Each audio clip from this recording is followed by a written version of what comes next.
Welcome back, everyone. It's amazing, the stuff you've been digging into lately. I mean, American democracy, network states, and some really out there ideas from Romania. It's a lot. Yeah. Yeah. And you've given us threads from, let's see, at Daniel Miller-esque, at Diractinus, at Jenny Cohen1, at Jay Israelton, at Michael Harriet, at Pete Calioniemi, at Simsalamaya, and at Limmer History. That's a lot of material.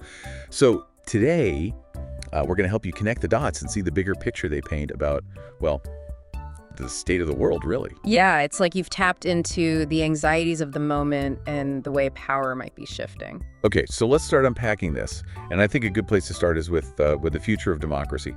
At Daniel Miller-esque's thread, it really gets at the worries so many Americans have about their system, Right. But he makes this point about how dangerous it is to keep saying the rule of law is dead, especially when you compare it to countries facing much bigger threats. It's about perspective. Miller acknowledges, the concerns people have.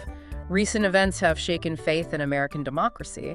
But comparing it to somewhere like North Korea, where the rule of law is truly absent, I think that comparison highlights the need for more nuanced discussion. Right, yeah. And this is where, at Zimmer History's thread about Russell Vaught gets really interesting. Zimmer calls him like a prime example of the post-constitutional right. Now, for those of us who aren't, political science experts, what does that even mean? Well, it's this segment of the right that basically believes the current American system is beyond repair. Like, the only solution is to just, dismantle it and rebuild it according to their ideology. So they're not trying to work within the system, they just want to, completely overhaul it. Exactly. And it's fascinating how this departs from traditional conservative values. Like, Vaught advocates for a strong, centralized state to, enforce their vision. And that's a huge shift from, the usual emphasis on limited government. That's interesting. While I get the concerns about Vaught's ideology, is there a risk of overblowing the threat here? Is American democracy really that fragile? That's a valid question. It is important to avoid sensationalism, but Vaught's statements about using the military to suppress protests and traumatizing, as he puts it, woke bureaucrats, that raises red flags. His approach to governing, it seems to prioritize achieving specific goals, even if it means bending or breaking established norms. That shift toward a more authoritarian approach, at least within a segment of the right, it does pose a real threat to democratic principles. Yeah, that's unsettling to think about. Okay, so we've got this anxiety about American democracy, but then we have at Jenny Cohen1's thread about the network state movement, which feels, like a completely separate reality unfolding alongside everything else. Can you give us a crash course on what this is all about? Imagine online communities becoming so powerful that they form mini countries within existing nations. That's the basic idea behind network states. They want to bypass traditional states, create their own systems, attract like-minded people, and eventually, be recognized. And this isn't just a bunch of, internet nerds dreaming, right? Yeah. At Jenny Cohen1 mentioned real-world examples like Prospera in Honduras and this California Forever project. Right, you're right. Prospera is a privately run city in Honduras, specifically designed to attract tech entrepreneurs and investors. It operates with its own rules, separate from the Honduran government.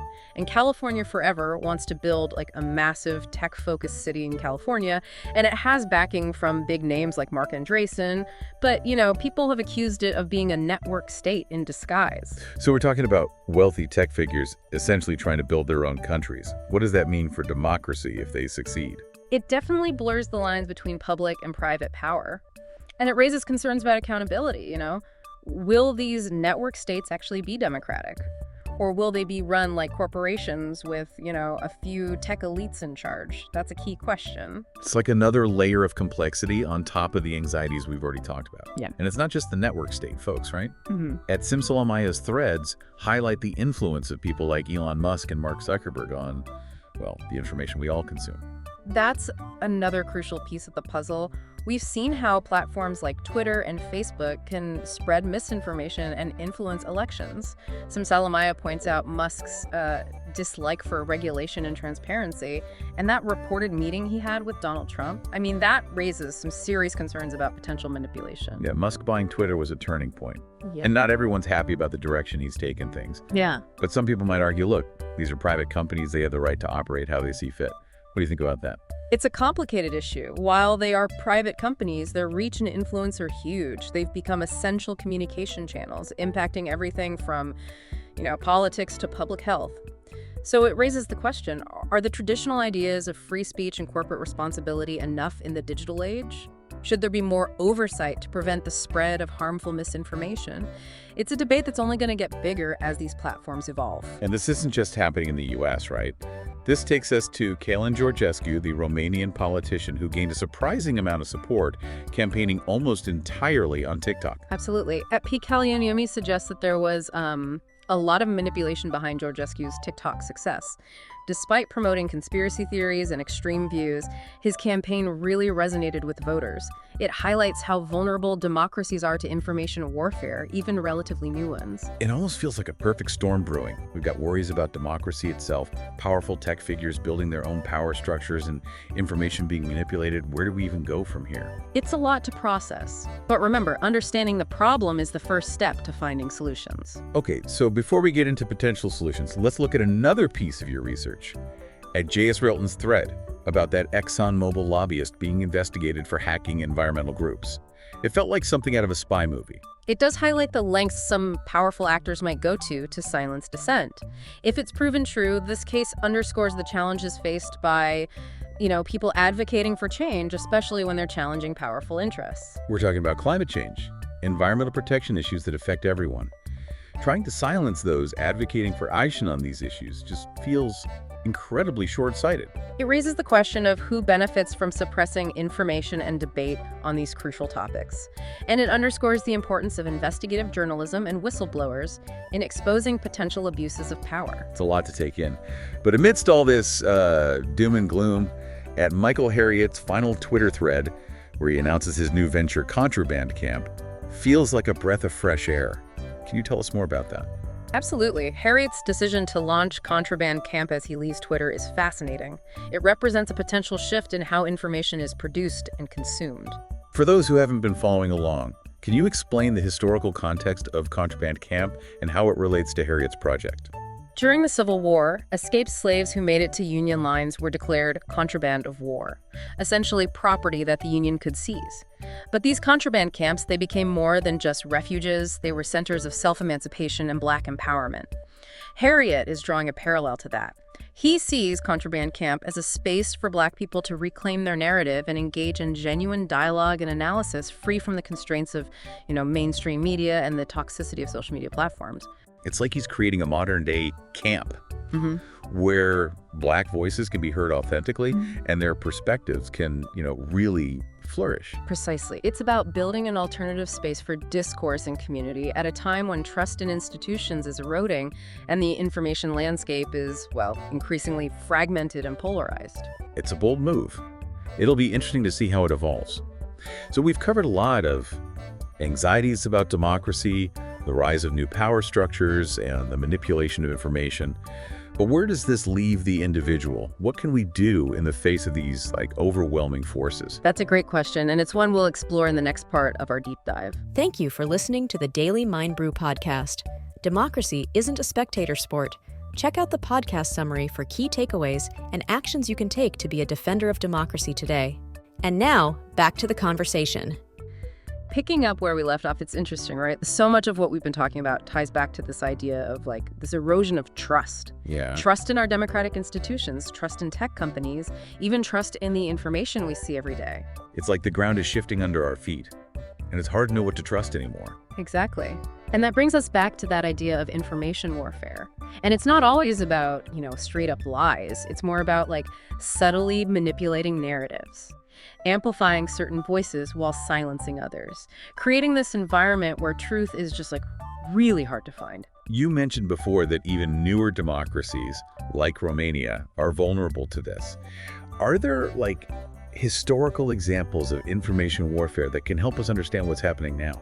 Oh, for sure. I mean, propaganda, the manipulation of information, it's been around forever. Think about World War I and II.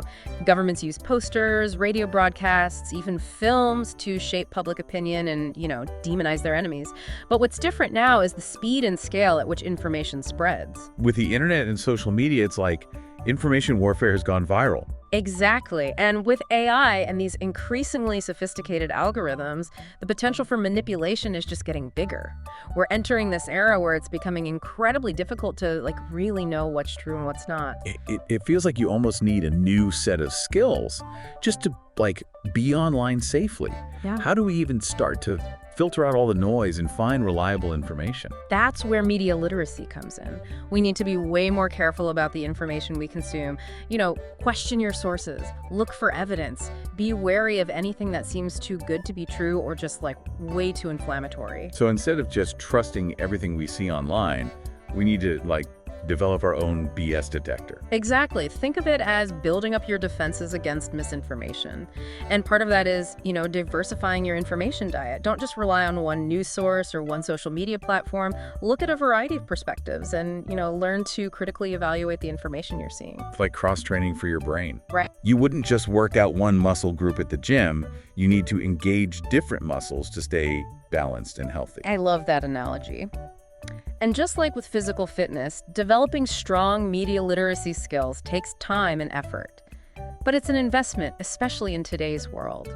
So media literacy is crucial for each of us individually. But what about the platforms themselves? Can we do anything to hold them accountable for the spread of misinformation? That's where things get tricky. You have the arguments for free speech and, the right of private companies to run their businesses how they want.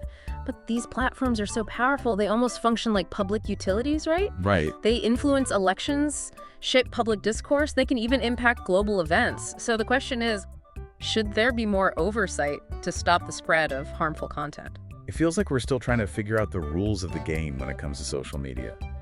And the stakes are incredibly high. They are. And it's not just about, preventing election interference or stopping those harmful conspiracy theories.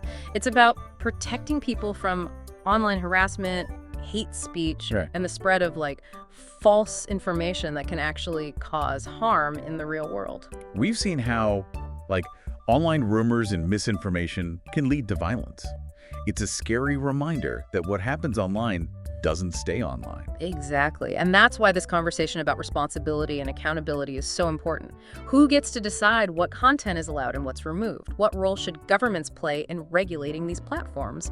Those are tough questions with no easy answers. It's like walking a tightrope between protecting free speech and preventing real harm. Right. And finding the right balance is an ongoing thing, but it's a conversation that needs to happen. And we need a lot of voices involved, tech experts, policymakers, everyday users. We all need to help shape the future of these platforms. So while media literacy is key for individuals, we can't put all the responsibility on each person to navigate this. We need system-level changes too.